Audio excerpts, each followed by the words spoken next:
আন্দোলন চলাকালীন পুলিশের ছোড়াগুলিতে আমি আহত হই। আমার একটি চোখ বের হয়ে গেছিল। 4 দিন পরে ওনারা অপারেশন করেন। পুরো মাথায় প্রায় 70টার মতো বুলেট এখনো আছে।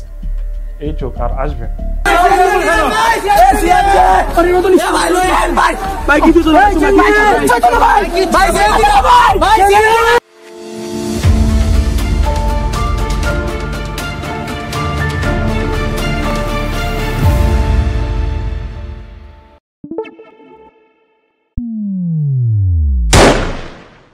আসসালামু আলাইকুম।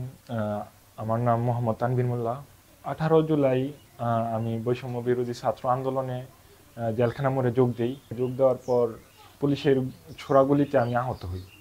ওই দিন ঘটনাটা ছিল যে শহীদ আমাদের ভাই বোন যারা শহীদ হয়েছে ওনাদেরকে দেখে আমার খুবই কষ্ট হচ্ছিল। এই জন্য আমি ওই দিন আন্দোলনে যোগ দিই। আমি ঘরে বসে থাকতে পারি নাই, কারণ যে অত্যাচার অন্যায় অবিচার করতেছিল এই সরকার, এই জন্য আমি ঘরে বসে থাকতে পারিনি।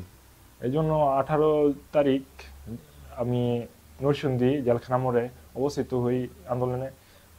তারপর আন্দোলন চলাকালীন পুলিশের ছোড়াগুলিতে আমি আহত হই। আমার একটি চোখ বের হয়ে গেছিল, আর অসংখ্য গুলি লাগছিল শরীরে, মাথায়।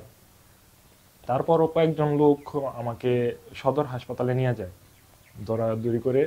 তারপর ওইখান থেকে আমাকে বলছে যে এখানে রাখা সম্ভব না, আমাকে আরেকটা জায়গায় নিয়ে যেতে বা ঢাকা নিয়ে যেতে। ওইখান থেকে হালদের পর আমাদের পলাশ একটা হসপিটাল আছে, ওইখানে নেওয়ার পর প্রাথমিক যে চিকিৎসাটা দেয় ওটা দিছে। দেওয়ার পরে এক অ্যাম্বুলেন্স আনছিল, এই অ্যাম্বুলেন্স দিয়ে আমাকে ঢাকা মেডিকেল নিছে। প্রথমে ধরে নাই, পর অনেকক্ষণ পরে প্রাথমিক চিকিৎসা দিয়ে আমাকে প্রায় 4 দিন পর আমি না পাইরা আমি বলছি যে আমার অপারেশন করান, আমি আর পারতেছি না। আমার ওই টাইমে অপারেশনও করাইছে না।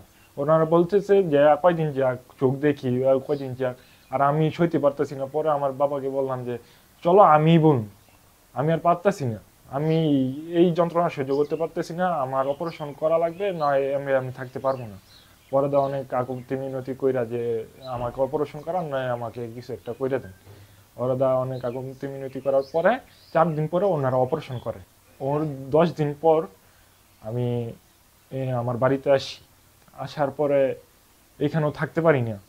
এই পুলিশের আবার আওয়ামী লীগের যত নেতা পেতা ছিল ওনারা আমাকে হয়রানি করতেছিল। আমি বাড়িতে আসবো কোনবেলা, পুলিশে দিব কোনবা, আমাকে নিয়ে যেতে অনেক হয়রানি ছিলাম।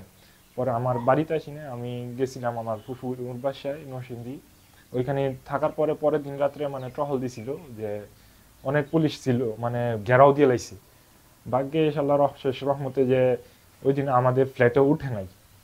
ওই দিন যাওয়ার পরে পরের দিন আমি ওই জায়গা চেঞ্জ করে ফেলি, আমাদের এক বাড়িতে এসি। আসার পরে ওইখানে থাকি 3-4 দিন। থাকার পরে আমাদের এলাকায় থাকছিলাম। পরে এখানেও লটালটি গেছে, আসছে এখানে। পরে এখানেও থাকতে পারি না, এখান থেকে আরেক জায়গায় চলে গেছি। ওই দিন গুলি খাওয়ার পরে আমার চোখটা বের হয়ে গেছিল। এই চোখটা, বাম চোখটা বের হয়ে গেছিল। দেওয়ার পর এটা একটু কাইটা কুইটা ডাক্তার একটু ভিতরে দিয়ে দিছিল। পুরো মাথায় প্রায় 70টার মতো বুলেট এখনো আছে। আর এই চোখটা ধরার পরে দেখলাম যে বাইর হয়ে গেছিল। পরে পরবর্তীতে দেখলাম আর আমার এই ডান চোখের এইখানে একটা বুলেট লাগে, এইখানে একটা লাগে, আর এই নাকের গোড়ায় আছে এখনো 3টা, আর এই চোখটার মধ্যে লাগে 5টার মতো। 5টা রোস্টের পরে আমি ডাক্তারের কাছে যাই, চক্ষু বিজ্ঞানে যাই। যাওয়ার পরে ওনারা বলতেছে যে বাম চোখটা আর আসবে না, এটা সব ছিঁড়ে গেছে, এই জন্য আসবে না। আর ডান চোখটা এটা রিক্সে আছে, এটা কম বলা যায়, কারণ এইটার সাইড দিয়েও বুলেট আছে, এই জন্য খুব রিক্সে আছে। পরে ওইখান থেকে আইসা পড়ি, আর দেখাই নি। পরে আসার পরে সিএমএইচে যাই। সিএমএইচে যাওয়ার পরে আমার ভর্তি দেওয়ার পর 3 দিন থাকলাম। 3 দিন থাকার পরে আপনার ওনারা বলতেছে যে দেখো, তুমি যদি বিদেশে যাও বা যে কোনো ডাক্তারই দেখাও, আমার জানা মতে এই চোখ আর আসবে না, এইটা আর ফেরত আসবে না, এই চোখ শেষ। আর ডান চোখটা দেখো আল্লাহ রহমতে ভালো আছে, ওষুধ চালিয়ে যাও। এখন মাঝে মধ্যে আমার এই মাথার পর্যন্ত, বুক থেকে মাথা পর্যন্ত প্রায় 60 থেকে 70টা বুলেট এখনো রয়েছে, একটাও বার করে নেই। এই বুলেটটির কারণে মাঝে মধ্যে মাথা ব্যথা করে, আবার এই চোখের ব্যথাটা একটু ইয়ে করে, আর ডান চোখে যে সমস্যাটা হয় মাঝে মধ্যে একটু গুলা দেখি। আমরা আহত যারা হয়েছি সকলের জন্যই, আমার জন্য সকলের জন্য প্রথমে চিকিৎসার প্রয়োজন। আমাদের কোন সময় কি হয়ে যায়, এখনো অনেক স্পেন, মানে আমাদের বুলেট আছে, শরীরে আছে, ক্ষত আছে, ইয়ে করতে পারি না। কোন সময় যে কোন মানে ক্ষতি হয়ে যায় এটা বলতে পারি না। এই জন্য সরকারের একটা কাছে অনুরোধ যে আমাদের প্রাথমিক চিকিৎসাটা চলমান থাকতে সব সময়, সারাক্ষণের জন্য।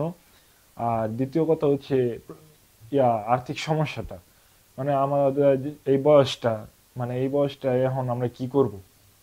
আমাদের মধ্যে ইয়াং যারা আছে ওনারা কি করব? আমাদের লাইফ তো এখনো শেষ হয় নাই, সারা জীবন তো বাকি আছে। এখন সরকারের কাছে যে একটা আবদার, যে একটা চাকরি বাকরি ব্যবস্থা বা আর্থিক কিছু ব্যবস্থা করলে হবে না, সারা জীবনের জন্য যাতে করে খেতে পারি এরকম একটা চাকরি বা ভাতা বা এরকম কিছু পাইলে আমরা মানে হইতাম। আর সবচেয়ে বড় বিষয় হইতেছে যে আমাদের যে সম্মানটা, আমরা যে যুদ্ধ করছি এই সম্মানটা এখনো পাইতেছি না। কেন পাইতেছি না? মানুষে যে নানান কথা বলে বাইরে গেলে, কেন গেছিলি, কি কারণে গেছিলি বাংলাদেশের জন্য, কি এখন তো এই আগের মতোই চলতেছে। যেই স্বৈরাচার পতন হয়েছে হওয়ার পরে যে এখন পর্যন্ত এই চাঁদাবাজি নানান ধরনের জিনিস চলতেছে। তো আমরা কোন বাংলাদেশ? আমরা এই জন্য আন্দোলন করছি, এটার জন্য না। খুবই দুঃখ লাগে যে আমাদের ভুলে যাইতেছে যে আমরা আন্দোলন করছি, আমরা আহত, আমাদের ভুলে যাইতেছে। আমরা আমরা এমনি সাধারণ ব্যক্তিদের মতো দেখতেছি, আমাদের সম্মান করতেছে না, বা এই সম্মানটুকু আমরা মানে পাওয়ার আশা করতেছি। সরকারের যাতে আমাদের এই সম্মানটুকু একটু নিয়ে দেয়, এটাই আশা আমাদের।